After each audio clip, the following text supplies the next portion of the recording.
歡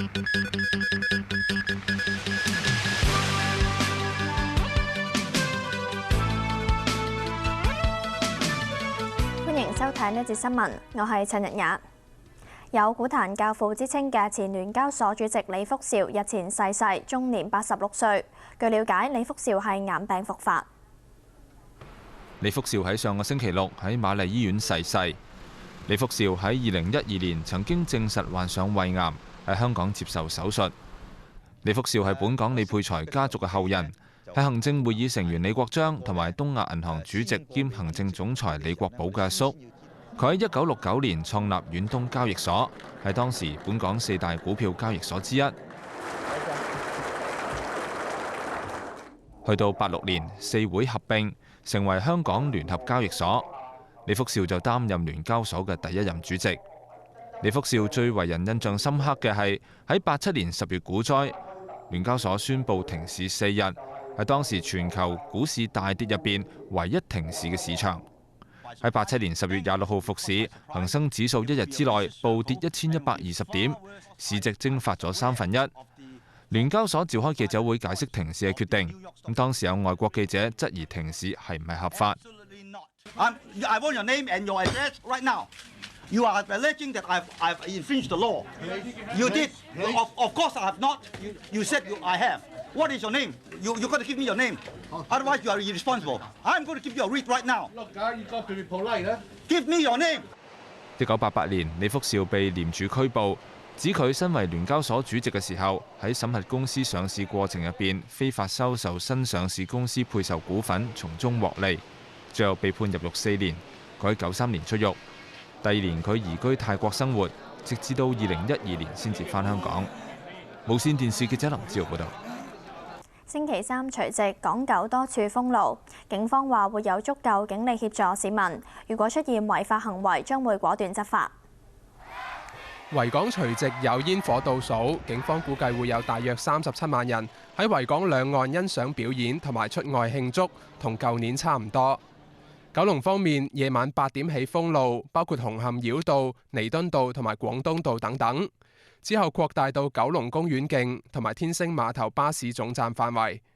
銅鑼灣東角道行人路專用區晏晝4點封路，記利佐治街同埋百德新街等等，亦都會因應情況逐步封閉。另一個慶祝熱點蘭桂坊會喺挨晚6點開始封閉。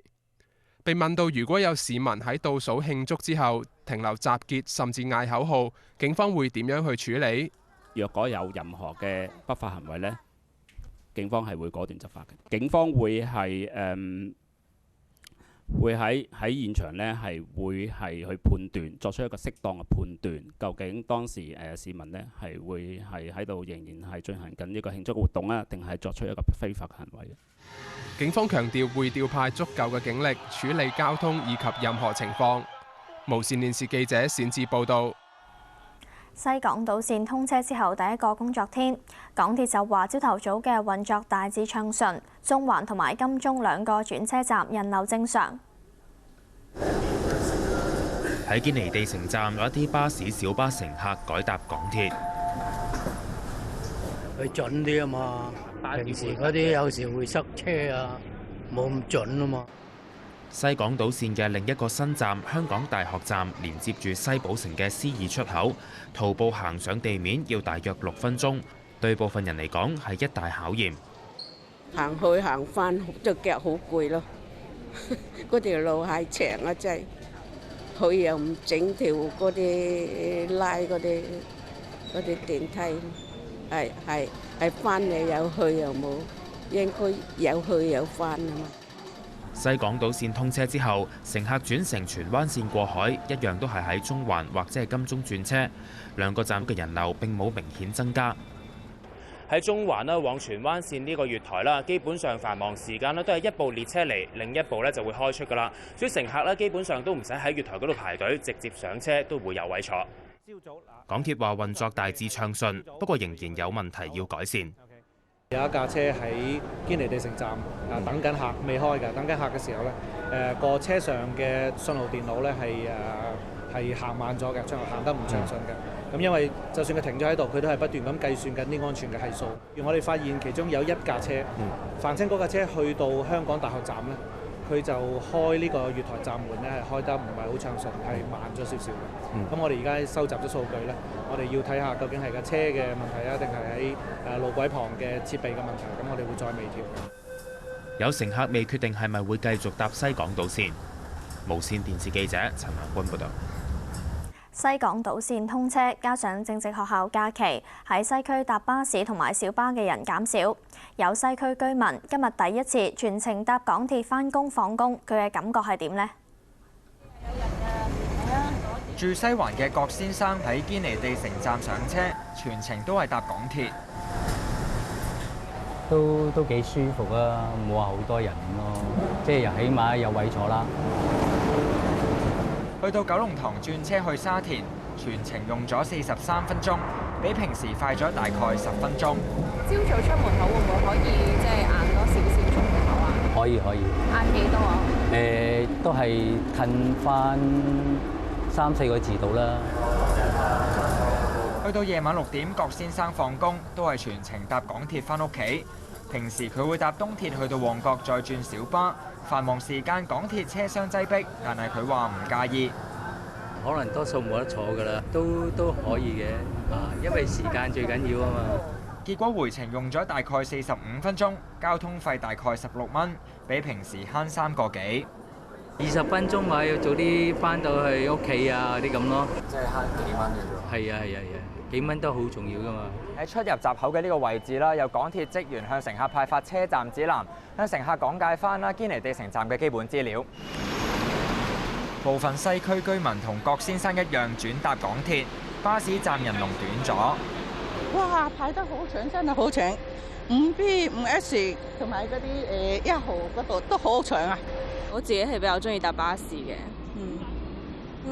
覺得我唔係好中意行上行路咁樣，但係咯，因為呢架車又啱啱好係開到公司對面啊，咁搭地鐵又會行多啲路。因應港鐵通車，原本來往中環同埋華富嘅巴士線取消，但係多咗田灣至石塘咀嘅循環線，方便乘客轉乘港鐵。坐3個人。西環至西灣河嘅小巴線客源同樣受到影響，有去筲箕灣嘅小巴減價，但係乘客仍然比以往少。無線電視記者單景偉報導。維珍航空一架由倫敦飛去美國拉斯維加斯嘅客機起飛之後，因為起落架故障，折返倫敦緊急降落，冇人受傷。涉事嘅波音747客機降落一刻，後轆接觸跑道之後，稍為彈起咗一下，之後順利降落。現場有10幾架消防車戒備。呢一架航班編號 VS43 客機載住462人。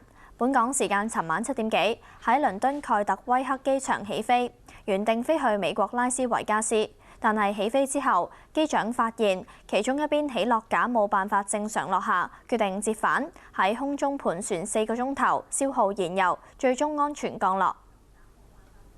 印尼要求美國協助搜尋喺印尼附近上空失蹤近2日嘅亞洲航空客機。印尼方面相信客機可能已經跌咗落海。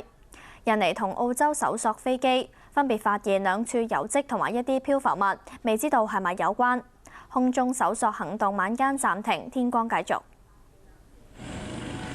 搜索隊喺爪哇海擴大搜索範圍之後，其中一架直升機喺海面發現一啲油漬，另一架參加搜索嘅澳洲獵戶座偵察機亦都發現一啲不明漂浮物，暫時未知係咪同失蹤客機有關。呢啲漂浮物嘅位置喺南卡島附近，距離客機同控制塔失去聯絡嘅位置超過1100公里，而油漬就喺客機失蹤位置附近嘅麥理洞島以東185公里發現。印尼當局初步相信客機可能已經沉落海底，嗰度海域水深大約25至50米。除咗印尼同澳洲，新加坡、馬來西亞同南韓亦都有調派飛機同船隻參加搜索。中國一艘護衛艦亦都正係前往客機失蹤海域，而印尼計劃星期2開始將搜索行動擴大至陸地。印尼總統佐科維多多到雅加達嘅搜索部門視察，承諾全力搜救失蹤客機。客機星期日朝早失去聯絡之前，因為天氣唔穩定，機師曾經提出左轉同埋爬升至38,000尺飛行，以避開雲層，但因為航道繁忙，被控制塔拒絕。客機之後失去聯絡，失蹤之前未有發出求救信號。有英國傳媒引述航空專家分析，機師爬升客機係為咗避開惡劣天氣，但當時飛機嘅速度只有353節，即係時速大約650公里，較當時36,000尺嘅飛行高度之下，一般應有嘅速度慢160公里。估計客機出現咗失速狀態，即係升力急劇下降而難以保持正常飛行。專家話，機師若果應對不當嘅話，飛機就可能失控，甚至墜毀。無線電視記者郭建峰報導。喺希臘附近海域起火嘅意大利渡輪救援工作結束，總理倫齊讚揚救援人員避免釀成更大災難，事故增加至少8個人死亡。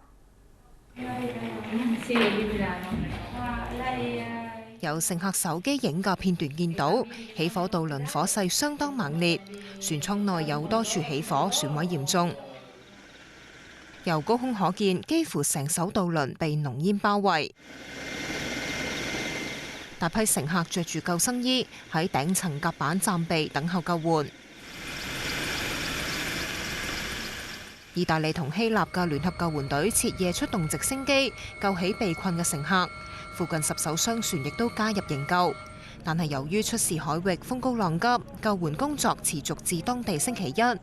當局形容救援工作相當困難。第一批獲救嘅49個乘客乘坐一艘貨船抵達意大利南部港口巴里，唔少人要用毛氈包裹身體保暖。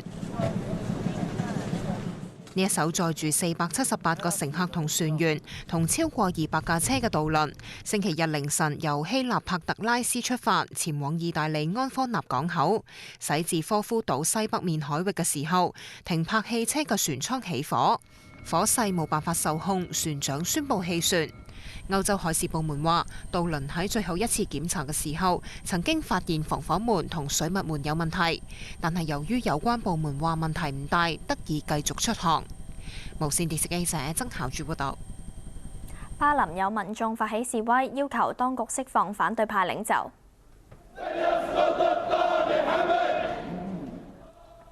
大批示威者當地星期一喺巴林首都麥納麥遊行，抗議內政部官員星期日傳召反對派領袖薩勒曼問話之後，遲遲未釋放佢。防暴警察施放催